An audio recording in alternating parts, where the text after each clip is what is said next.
دانەکانی دارایی و ئابووری و سیاسی لە باشووری کوردستان کۆتاییان پێنایەت و ڕۆژانە مامۆستایان و فەرمانبەران لەسەر شەقامەکان لە دەربڕینی ناڕەزایەتی بەردەوامن، بەڵام ئەمڕۆ دەستەی ناڕەزایەتی خەڵک لە سلێمانی ڕاگەیەنرا و ئەندامێکی دەستەکەیش ڕۆژی 27 ئەم مانگەی بۆ فشارخستنە سەر دەسەڵات لە سەرتاسەری کوردستان دیاری کردووە.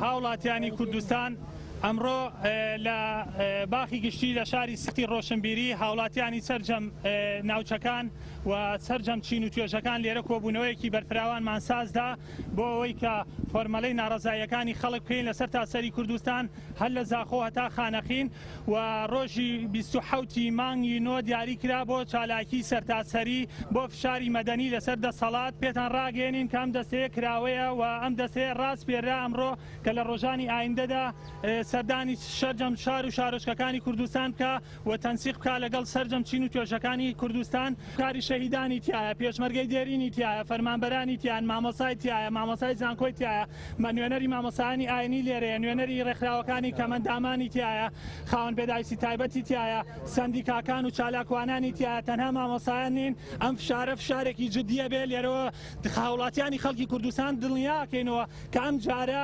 پلانی داهاتوودا دەرین، پلانێک دادەنین کە دەبێ ژیان ئیفلیچکەین لەم دەسەڵاتە کە ژیانی لە خەڵکی هەرێمی کوردستان کردوتە دۆزەخ. ئێمە لێرەین بۆ موچە نییە، ئێمە لێرەین بۆ گەڕانەوەی کەرامەتی تاجی کوردە.